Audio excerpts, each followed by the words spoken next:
Have you ever thought about how much time and money you spend shopping? It's a question that may surprise you. Shopping is a part of our everyday lives, a routine that we often do without giving it much thought. From picking up groceries to buying new clothes, shopping is a task we all undertake. But let's delve a bit deeper. For many of us, shopping transcends the realm of necessity. It becomes a leisurely activity, a pastime, or even a hobby. Think about it. The buzz of finding a good deal, the thrill of bringing home a new item, the joy of unboxing it. These experiences can be genuinely exhilarating, can't they? Now, let's consider the different age groups. The youngsters, for instance, may spend hours browsing through the latest video games or toys. They might save their allowances for weeks just to buy that one coveted item. Moving on to the teenagers, they often find themselves drawn towards the latest fashion trends or electronic gadgets. Shopping becomes a way for them to express their individuality and fit in with their peers. Adults, on the other hand, might be more focused on necessities, such as groceries and household items. But that's not to say they don't indulge in the occasional splurge. Who doesn't love a new piece of furniture or a stylish outfit that makes you feel like $1,000,000? And let's not forget our seniors. For them, shopping can be a social activity, a reason to step out of the house, interact with others, and stay connected with the world. So, you see, shopping can be more than just a chore or a necessity. It can be a hobby, a form of self-expression, even a social activity. It varies from person to person, from one age group to another. But have you ever wondered if your shopping habits might be a bit excessive? It's a question worth pondering. After all, too much of anything, even shopping, can tip the balance. But don't worry, understanding your shopping habits is the first step towards a healthier relationship with your wallet. Stay tuned as we delve deeper into this topic in the coming scenes. Shopping is fun, but like everything else, too much of it can be harmful. Let's delve into the not-so-rosy side of shopping. The first pitfall of excessive shopping is financial problems. When you shop without a budget or give in to the thrill of impulse buying, you might end up spending more than you can afford. This can lead to mounting credit card bills, dwindling savings, and even debt. It's important to remember that money spent on unnecessary items could have been put towards your future goals or emergencies. Excessive shopping can also lead to clutter. Ever opened your closet to find it bursting with clothes yet felt like you have nothing to wear? That's a classic sign of shopping too much. Buying items you don't need or won't use leads to a cluttered home, and believe it or not, a cluttered mind. Studies show that clutter can increase stress levels and hinder productivity. It's not just physical space that gets cluttered, but also your mental space. Speaking of time, let's not forget how much of it we waste when we shop excessively.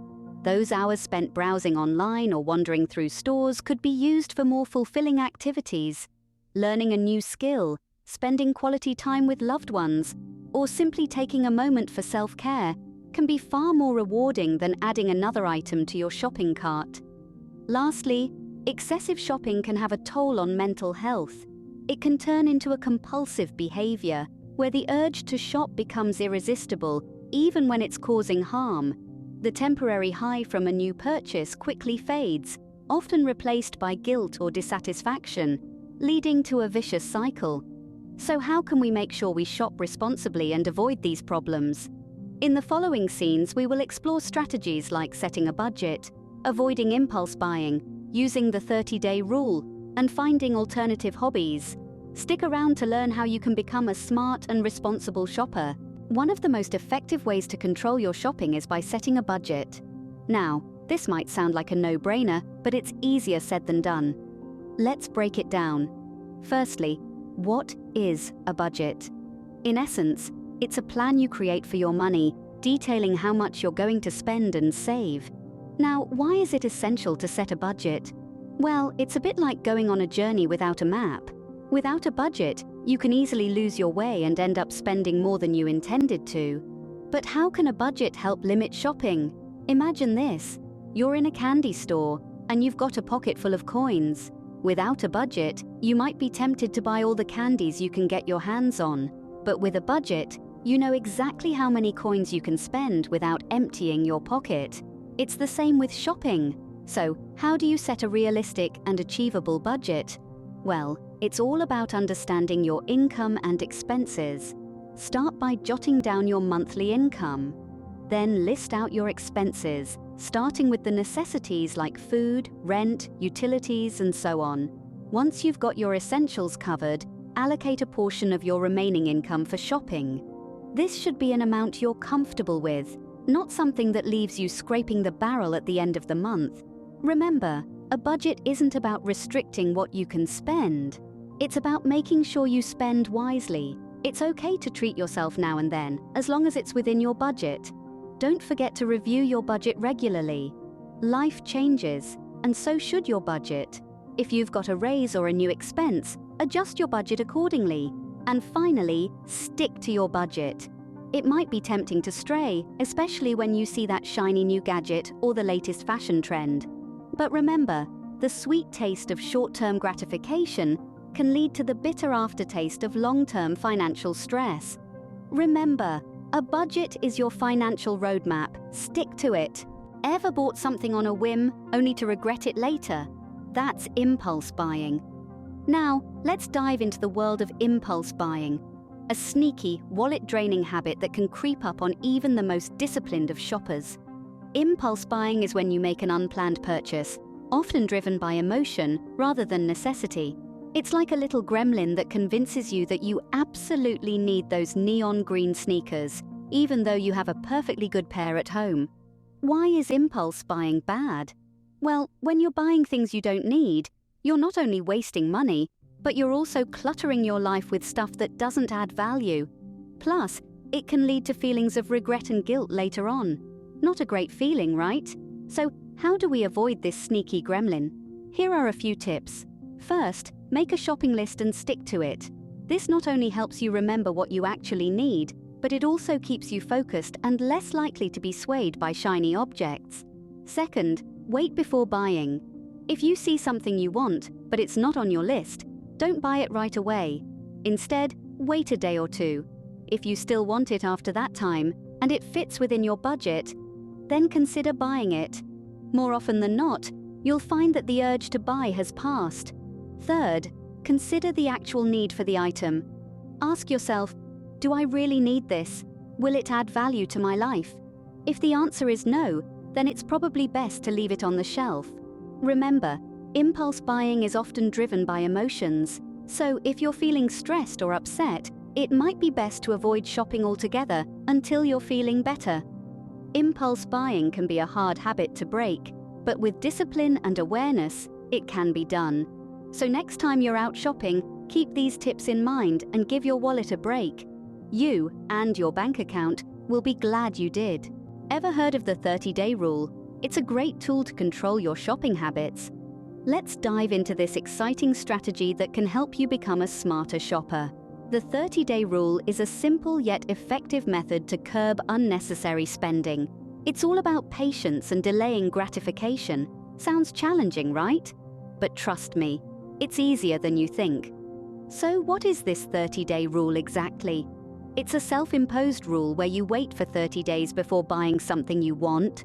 Yes, you heard it right, 30 whole days. Now this doesn't apply to essentials like food or toiletries. We're talking about those extra items that catch your eye when you're out shopping or browsing online. Maybe it's a trendy new gadget, a stylish pair of shoes, or a cool toy. The idea is to give yourself time to really think about whether you need the item or not. It's about separating wants from needs. Often we buy things on a whim and later realize we didn't really need them. But with the 30-day rule, you give yourself a buffer period to reflect on your decision. Here's how it works. When you see something you want to buy, instead of purchasing it right away, you wait. Note it down somewhere, maybe in a diary or on your phone. Then, you wait for 30 days. If after that period, you still want the item and it fits within your budget, go ahead and buy it. But here's the catch. More often than not, you'll find that the urge to buy has faded. That's the magic of the 30-day rule. It helps you distinguish between a fleeting desire and a genuine need.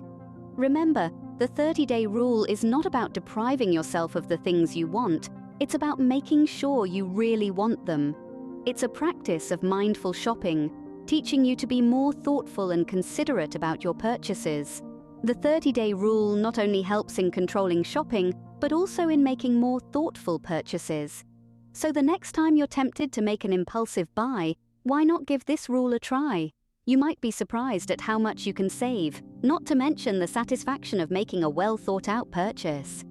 Shopping can be fun, but so can many other activities that don't involve spending money.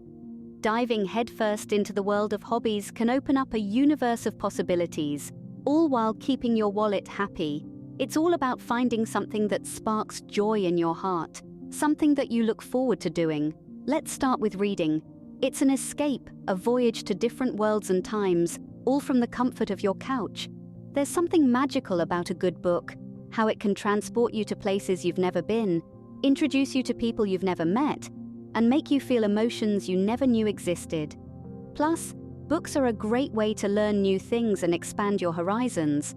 But maybe you're more of a hands-on person. In that case, why not try gardening? There's something incredibly satisfying about planting a seed, nurturing it, and watching it grow into a beautiful plant. It's not just about the end result, though. The process itself is therapeutic, a way to connect with nature and slow down in this fast-paced world. Or perhaps you're an artist at heart, waiting for the right moment to let your creativity shine. Painting could be your calling. It's not about creating a masterpiece every time. It's about expressing yourself, letting your feelings flow onto the canvas. There are countless other hobbies out there: cooking, hiking, playing an instrument, writing poetry, knitting, birdwatching. The list goes on and on. The key is to find something you genuinely enjoy, something that makes you lose track of time. Remember, the goal here is not to replace shopping entirely. It's about finding a balance, about understanding that while shopping can be a source of joy, it's not the only one. Finding a hobby you love can not only help you limit shopping, but also enrich your life in many other ways. So go ahead, explore, experiment, and most importantly, have fun. After all, life is too short to be spent only in shopping aisles. If you find it hard to control your shopping habits, don't hesitate to seek support. We all need a helping hand sometimes, and there's absolutely no shame in reaching out when things get tough. When it comes to shopping, it can be easy to feel isolated or overwhelmed. But remember, you're not alone. Many people share the same struggles you're experiencing, and there are numerous resources available to help you navigate these challenges. One of the first places to look for support is within your own circle. Family and friends can provide a listening ear, practical advice, or even accompany you on shopping trips to help you stick to your budget. They can also help you explore alternative hobbies, as we discussed in the previous scene. If you're not comfortable discussing this with your loved ones, or if you feel you need more structured assistance, professional help is also an option. Therapists, counselors, and even financial advisors are trained to help you understand and control your shopping habits. They can provide you with strategies tailored to your specific needs and challenges. There are also numerous online resources and communities where you can find support. Online forums, blogs, and social media groups can offer advice, encouragement, and a sense of camaraderie. Remember, these platforms are filled with people who are either going through the same struggles or have successfully overcome them. In addition to these, there are self-help books and podcasts that can provide insights and strategies to help you manage your shopping habits. These resources can be a great way to gain a fresh perspective and learn new techniques at your own pace. So if you're finding it difficult to control your shopping habits, remember that help is just a call, a click, or a conversation away. You don't have to go through this alone. Remember, it's okay to ask for help. You're not alone in this. No matter how big or small your struggle may seem, there's always someone willing to lend a hand. So reach out, share your experiences, and embark on this journey towards better shopping habits with the support you need. So let's quickly recap what we've learned today. Shopping isn't merely a hobby. It can be a tool for easing transitions, dressing for success, expressing creativity and aesthetics, finding relaxation and escape, and even forming social connections. But remember, too much of anything can become problematic. Excessive shopping can lead to financial problems, clutter, and even emotional distress. The good news? There are strategies to keep our shopping habits in check. Setting a budget helps us keep track of our spending. Avoiding impulse buying allows us to make more thoughtful decisions. The 30-day rule encourages us to wait and see if we really need that item. Finding alternative hobbies can give us joy without draining our wallets. And if all else fails, seeking support from friends, family, or professionals can make a world of difference. Shopping is fun, but remember to do it responsibly. Happy shopping!